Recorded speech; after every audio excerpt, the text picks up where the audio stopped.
Hola, vamos a continuar con las sesiones de diabetes y en este caso nos vamos a referir a dos elementos muy importantes. Voy a condensar la información de dos capítulos de la guía ALAD, como son prevención de diabetes y adicionalmente tratamiento no farmacológico.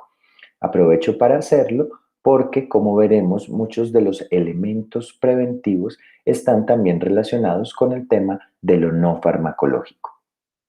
Quiero que empecemos diciendo que la diabetes, como ya lo hemos mencionado en sesiones anteriores, es una enfermedad muy frecuente que adicionalmente tiene consigo una serie de complicaciones crónicas que afectan la calidad de vida de los pacientes y que además disminuyen la expectativa de vida de los mismos.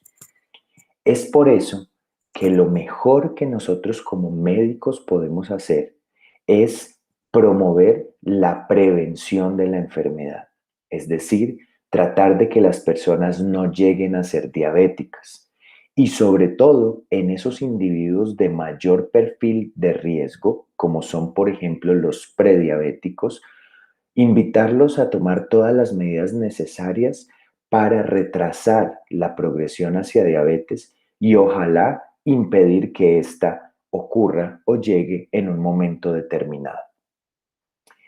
Es por eso muy importante que nosotros hablemos de las estrategias preventivas. Y cuando hablamos de estrategias preventivas, hablamos de dos modalidades. Son las no farmacológicas, por una parte, y por otra parte, tenemos las estrategias de tipo farmacológico, sobre las cuales hablaremos también. Farmacológicas. Como ustedes pueden haber leído, se han hecho diferentes estudios en personas sin diabetes para tratar de medir el impacto que medidas tanto no farmacológicas como farmacológicas tienen en el retraso de la progresión a diabetes, en prediabetes o incluso en evitar la aparición de la enfermedad en personas sin mayor perfil de riesgo. Lo que se ha identificado es que tienen muchísimo más peso las medidas no farmacológicas desde el punto de vista preventivo. Sin embargo, mencionaremos cómo hay unas personas que tienen especial riesgo y que probablemente en ellas optemos por una decisión farmacológica, eso sí, siempre acompañando las medidas no farmacológicas. Cuando hablábamos de la génesis o del proceso fisiopatológico de la diabetes, recuerden ustedes esa curva en la que hablábamos de esa fase inicial de hiperinsulinemia y después de un descenso progresivo en la síntesis de insulina. Mencionábamos que uno de los elementos más importantes que condiciona la aparición de diabetes a través de la resistencia periférica a la insulina es esa ganancia de peso. Y esa ganancia de peso ocurre por dos factores: el factor nutricional y por otra parte el factor que está relacionado con la actividad física. Y es entonces precisamente a esos dos temas que nos vamos a referir, a la parte nutricional y a la parte de actividad física. Vamos entonces a dar inicio a nuestras consideraciones alrededor del tema nutricional. Y con relación a esto, es muy importante que nosotros tengamos presente que nuestros pacientes a riesgo, porque tienen cualquiera de las características de riesgo que ya mencionamos en la sesión de tamización y diagnóstico, como es el sobrepeso, la obesidad, la hipertensión arterial, la dislipidemia, la historia familiar, el ovario poliquístico, la acantosis nigricans, entre otras, debemos generar de manera importante, o ya en el que se diagnosticó diabetes, una remisión a un profesional en nutrición. Este es uno de los elementos a tener presentes. Son personas que tienen la competencia para guiar a nuestros pacientes a riesgo, prediabéticos o diabéticos, para que puedan ajustar las medidas nutricionales de una manera apropiada. Sin embargo, nosotros como médicos necesitamos tener algunas herramientas para poderle brindar a nuestros pacientes acompañándolos en el proceso. De hecho, cuando el paciente ya es diabético, siempre que se nos presente con un mal control metabólico, y hablaremos de eso en la parte de control clínico y específicamente de hemoglobina glicosilada, antes que apresurarnos a cambiar un fármaco, que probablemente lo haremos, pero lo primero que tenemos que hacer será reforzar el tema de nutrición y de ejercicio. Con relación a la parte nutricional, quiero llamar la atención sobre algunos elementos y me centraré sobre todo en el tema carbohidratos. Es importante que al hablar de carbohidratos mencionemos un concepto que se conoce como índice glucémico. El índice glucémico es diferente al contenido de carbohidratos, es decir, qué tantos carbohidratos tiene un alimento determinado.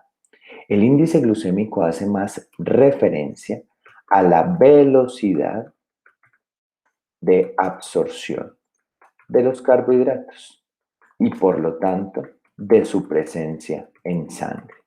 ¿Qué tan rápido después de haber tenido una ingesta de carbohidratos estos se presentan en la circulación? Porque esta velocidad de absorción y de presencia en sangre será determinante para lo que el páncreas puede hacer en términos de respuesta. No es lo mismo que un conjunto de carbohidratos se absorban muy rápido y esto resulta en un gran trabajo para el páncreas, a que la absorción sea mucho más lenta y le permita entonces al páncreas, que muchas veces ya viene deteriorándose, responder de una manera adecuada. Les voy a dar varios ejemplos sobre el índice glucémico. Dentro de ellos, por ejemplo, para eso antes voy a hacer una gráfica y es la de los alimentos con índice glucémico elevado. Más o menos esta sería la representación gráfica, es decir, si en las X tenemos tiempo y concentración de glucosa en sangre, vemos que hay una excursión que es muy rápida, se llega a un pico y nuevamente de una manera rápida ya empieza a depurarse si está normal la respuesta pancreática. Diferente es a un alimento que se toma más tiempo en su absorción. Y entonces allí podríamos tener una curva similar a esta que les estoy mostrando. Si ustedes se fijan desde el punto de vista visual, si ustedes esta gráfica inicial la acuestan, por decirlo de alguna manera, es posible que el área bajo la curva sea similar, es decir, el contenido de carbohidratos sea similar. Y ahí tenemos que tener una precaución que voy a mencionar ahora, y es que el hecho de que un alimento tenga un índice glucémico más bajo no implica que tenga un efecto beneficioso necesariamente, porque puede tener de todas formas un importante contenido de carbohidratos. Entonces, el área bajo la curva nos está hablando de que el contenido es similar. Sin embargo, la cinética o la dinámica de absorción son diferentes. Ya les decía yo que les iba a dar varios ejemplos. Y esto está dado por el tipo de carbohidratos que vamos a consumir o que va a consumir nuestro paciente. Para eso tengamos presente las diferencias que existen entre carbohidratos. Recuerden ustedes cómo tenemos los monosacáridos, en los cuales está presente una sola molécula de carbohidrato. Los monosacáridos están completamente listos para ser absorbidos por el tracto gastrointestinal sin la necesidad de ningún tipo de proceso digestivo. Los monosacáridos son la glucosa, la fructosa y la maltosa. Entonces ahí ya empezamos a entender sobre algunos alimentos que tienen este tipo de carbohidratos. Por otra parte, tenemos los disacáridos. Y los disacáridos, como su nombre lo indica, son carbohidratos compuestos por dos moléculas de monosacárido, unidos mediante un enlace glucídico. Tal es el caso de la sacarosa, que es el azúcar de mesa, el caso de la lactosa, el azúcar de la leche. Permítanme aquí mientras pegamos esta palabrita para evidenciar que aquí estamos hablando de los disacáridos. Los disacáridos entonces lo que tienen es un solo enlace, con lo cual se tiene que someter a la acción de la amilasa, bien sea salival o pancreática, para su ruptura, pues recuerden ustedes que solo se absorben en el intestino en forma de monosacáridos. De todas formas, el hecho de tener que romper un solo enlace hace que el proceso sea bastante rápido y que por lo tanto la absorción de estos azúcares también sea bastante rápida. Un poco similar, aunque un poquito más retrasada que la de los monosacáridos. Y finalmente están los polisacáridos. Los polisacáridos son cadenas de carbohidratos que tienen varios monosacáridos unidos mediante enlaces glucídicos. Y este es el caso, por ejemplo, de los almidones, que están presentes en alimentos como los que tradicionalmente llamamos harinas. Me refiero a la papa, a la yuca, al plátano, al arroz, a la pasta y a todos estos productos de panadería. Entonces, si ustedes se fijan, podrán comprender cómo los polisacáridos necesitan un proceso digestivo más prolongado y esto se traduce en que su presencia o la presencia de los monosacáridos en sangre se toma un poco más de tiempo. Y esto influye en el índice glucémico. Entonces nosotros, a las personas en quienes queremos prevenir diabetes o en los que son diabéticos, y de hecho en todo el mundo, lo que deberíamos promover incluso en nosotros mismos es limitar lo que más podamos en la ingesta de monosacáridos y disacáridos. Estos son el azúcar de mesa, la miel, la panela y todo lo que está elaborado con este tipo de azúcares. Y deberíamos favorecer el uso de los polisacáridos, por supuesto, en una forma moderada. Pues, de todas formas, si el paciente consume carbohidratos de cualquier naturaleza en exceso, puede quedar en un exceso calórico que si no lo compensa con un gasto energético importante, puede después tener ganancia de peso. Ya hablamos de los tipos de carbohidratos y quiero entonces hacer referencia a algunos casos puntuales. Por ejemplo, los jugos de frutas. Cuando se obtiene un jugo de fruta, lo que se está haciendo es obtener la fructosa de esa fruta y el agua de la misma, sacrificando la fibra. Con esto lo que tenemos es un alimento con un índice glucémico elevado, pues es básicamente su azúcar, su fructosa. La fibra, en cambio, genera un retraso en el vaciamiento gástrico. Cuando nos comemos la fruta entera, se tarda un poco más de tiempo en pasar hacia el duodeno, que es el área de absorción. De manera que los jugos, incluso naturales y sin azúcar, tienen un índice glucémico mucho más alto de lo que tendría la ingesta de la fruta. Por otra parte, lo mismo ocurre con la leche. La leche entera tiene la lactosa indemne, que es un disacárido compuesto por galactosa y glucosa, que necesita la acción de la lactasa para poderse digerir y absorber. Eso toma un tiempo.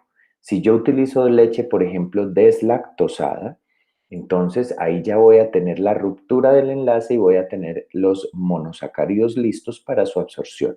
Es por eso que la leche deslactosada tiene un gusto dulce. Si las personas tienen intolerancia a la lactosa, por supuesto que deberán utilizar leche deslactosada si es que desean consumir leche, pero la gran mayoría de las personas no necesitan consumir leche deslactosada.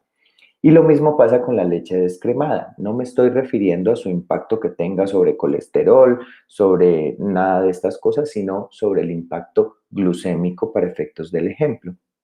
Y entonces las personas que usan leche descremada, recuerden ustedes que la grasa también retrasa el vaciamiento gástrico, por lo cual quitarle la grasa a la leche hace que pase mucho más rápido hacia el duodeno, nuevamente la superficie de absorción, y por lo tanto tenga un índice glucémico más elevado.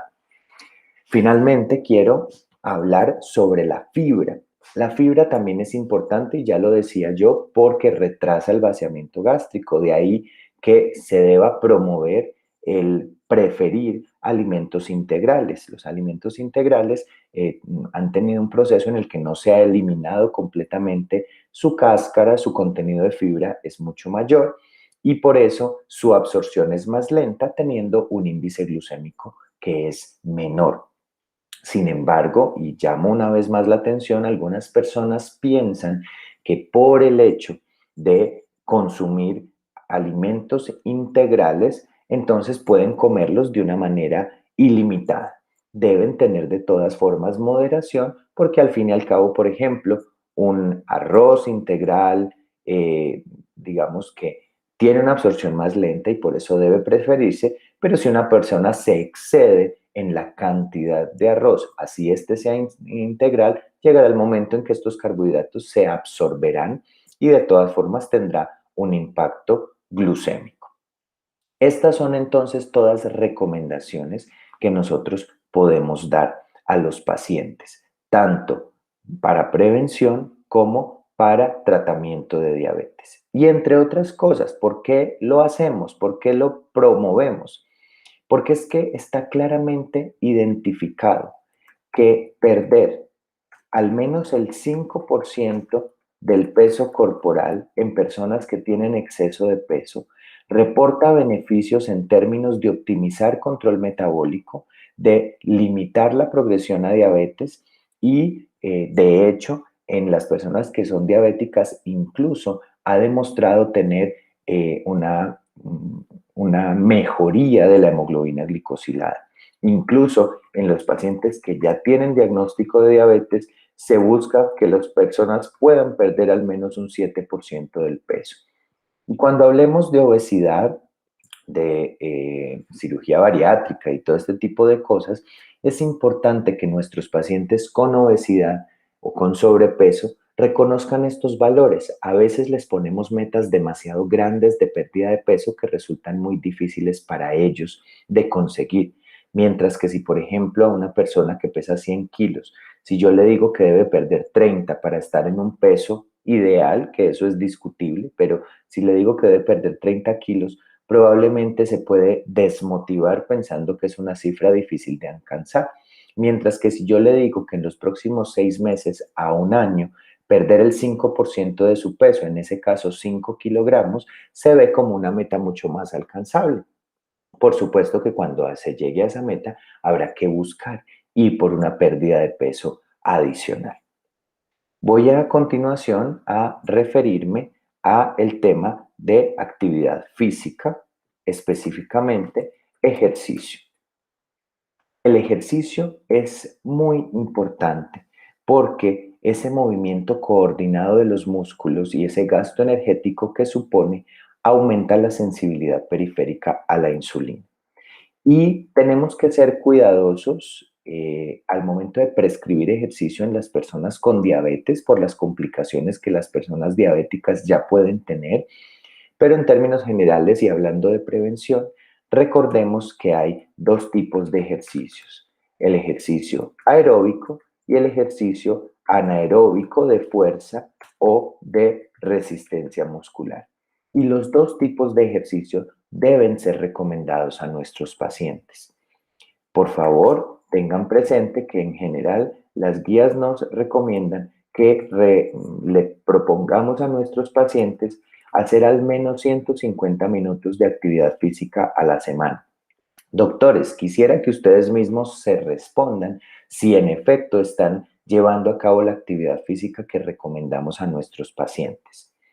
Por favor, que no pasen más de 48 horas entre sesiones. Recuerden ustedes que entonces el ejercicio de solo una vez a la semana puede incluso terminar generando más daño que beneficio. Y lo otro es que debe recomendarse que sea a una intensidad moderada. Esto es más o menos el 70% de la frecuencia cardíaca máxima. Recuerden ustedes que nosotros podemos calcular la frecuencia cardíaca máxima por varias fórmulas, pero una de ellas es 220 menos la edad. Y también podemos darle la referencia a nuestros pacientes dependiendo de la escala de disnea de Borg, en la que recuerdan ustedes que uno empieza a tener una respiración corta, digamos, al caminar, y la frecuencia cardíaca, la intensidad moderada es más o menos aquella en la que ya el discurso se corta por la disnea que genera el ejercicio. Y el ejercicio de fuerza, bien sea con pesas o bien sea con ejercicios funcionales, también resulta ser de mucha importancia. Con esto entonces hemos hablado de que los pacientes deben ser invitados a incorporar dentro de su rutina diaria actividad física. Y ojalá en el mundo, digamos, ideal, que es el que tenemos que buscar, debemos proponerle a nuestros pacientes que sean evaluados por un profesional en medicina del deporte. Eh, ya para cerrar, me quiero referir específicamente al tema de la intervención farmacológica en los pacientes para prevenir diabetes. Y aquí nos referimos especialmente a las personas que tienen prediabetes, porque como lo hemos mencionado, son los que tienen mayor riesgo de desarrollar la enfermedad, de progresar hacia la misma. No hay unas guías absolutamente claras que nos digan cuál es el perfil de paciente a quien deberíamos emplear el uso de un fármaco. Y los fármacos que se han utilizado en estudios de prevención incluyen metformina, acarbosa, que ya no tenemos en el país, pioglitazona, que tampoco la tenemos, e incluso insulina glargina. Debemos hacer especial énfasis en lo no farmacológico, porque si yo lo que quiero es prevenir, es no tener una enfermedad, y usar fármacos es tener una enfermedad. Entonces, esto es para reforzar una vez más la importancia de lo no farmacológico. Sin embargo, hay pacientes cuyo perfil de riesgo es muy elevado y esto dependerá del juicio clínico de cada cual. Les pongo un ejemplo. Paciente mujer quien tuvo diabetes gestacional, tiene acantosis nigricans, síndrome de ovario poliquístico y una glucosa en ayuno alterada en 120 miligramos por decilitro, además con sobrepeso. Debemos hacer todo el esfuerzo en esa paciente de lo nutricional y de la actividad física, pero su riesgo de progresar a diabetes es elevadísimo y si llegase a tener historia familiar de diabetes, aún más. Entonces, en ese tipo de casos, uno podría proponer en prediabetes hacer uso de algún fármaco, por ejemplo, metformina. Repito, debe guiarse mucho por el juicio clínico y por el riesgo individual que cada persona tenga de desarrollar diabetes. Con esto concluimos entonces la parte de la prevención de la diabetes. Es tal vez uno de los capítulos más importantes y sobre los que más énfasis tenemos que hacer, porque todas estas medidas dietético-nutricionales y de actividad física deberían hacer parte de nuestra rutina, de la rutina de nuestros familiares, de nuestros amigos y por supuesto de todos nuestros pacientes, porque está claramente identificado que la explosión dramática en los números de diabetes en el mundo está condicionada de manera importante por hábitos poco saludables, incluyendo una alta ingesta de carbohidratos, un exceso de consumo energético y por otra parte un sedentarismo muy importante. Que tengan buen resto de jornada.